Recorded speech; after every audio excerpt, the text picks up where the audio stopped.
BSc part first के physics विषय के इस लेक्चर में सभी विद्यार्थियों का स्वागत है। प्रिय विद्यार्थियों, कल के लेक्चर में हमने दंडों के बंकन अर्थात बेंडिंग ऑफ बीम्स के बारे में बात की थी और कल कहा था कि इससे संबंधित बंकन आघूर्ण की गणना हम अगले लेक्चर में करेंगे। इस प्रकार हम आज बंकन आघूर्ण की गणना प्रारंभ करते हैं। इस बंकन आघूर्ण की गणना करने के लिए जैसा कि चित्र में दिखाया हुआ है, पूरे दंड के किसी एक भाग ABCD पर विचार करते हैं। मान लेते हैं कि इसका P डैश एक उदासीन पृष्ठ है जिसकी वक्रता त्रिज्या कैपिटल R है और जो वक्रता केंद्र पर थीटा कोण बना रहा है, तो चित्र के अनुसार होगा P डैश बराबर R थीटा, जो हमने लिखा है। अब हम एक दूसरे पृष्ठ Q डैश पर विचार करते हैं जो इस उदासीन पृष्ठ से Z दूरी पर है, तो Q डैश बराबर लिखा जाएगा capital R plus Z multiplied by theta, क्योंकि आप जानते हैं चाप बराबर होता है त्रिज्या बराबर कोण इंटू कोण।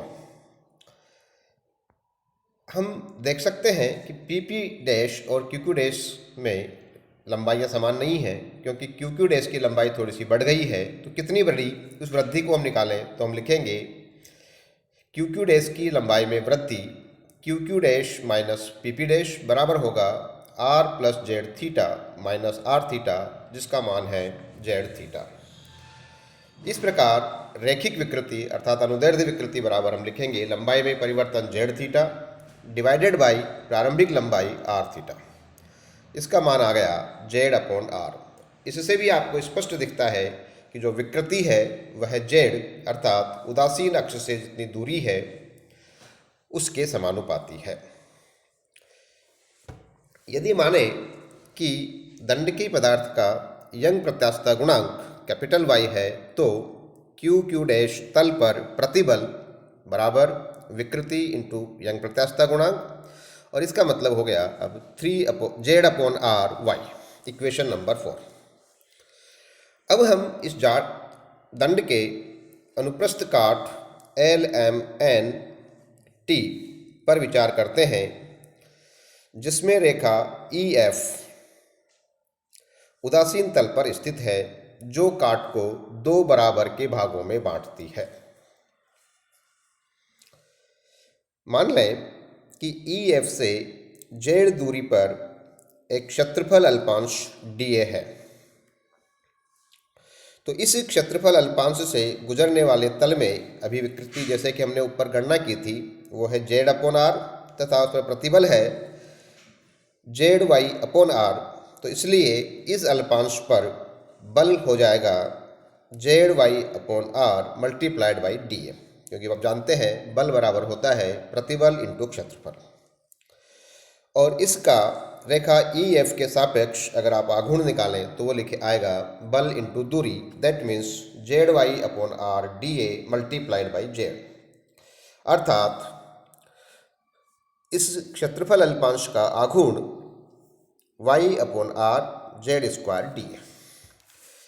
इस चित्र में हम देख सकते हैं कि इस EF के सापेक्ष जो एलिमेंट LMNT माना है हमने, पर कार्यरत बलों के आघूर्णों का कुल योग करने के लिए हम इसको पूरे क्षेत्रफल के लिए समाकलन कर लें तो यह आ जाएगा Y upon R Z square dA। और आप जानते हैं कि साम्य अवस्था में यह आघूर्ण बंकन आघूर्ण के बराबर होता है। अतः बंकन आघूर्ण G बराबर आप लिखें Y upon R integration of Z square dA। इसको हम सुविधा के लिए लिख रहे हैं G बराबर Y upon R into IG, जहाँ IG बराबर है integration of Z square dA, जो इस अनुप्रस्थ काट का ई एफ के सापेक्ष ज्यामितीय जड़त्व आघूर्ण कहलाता है, जो इसका जो मैथमेटिकल फॉर्म है उस स्वरूप में जड़त्व आघूर्ण के इक्विवेलेंट है, जिसमें आप देखिए कि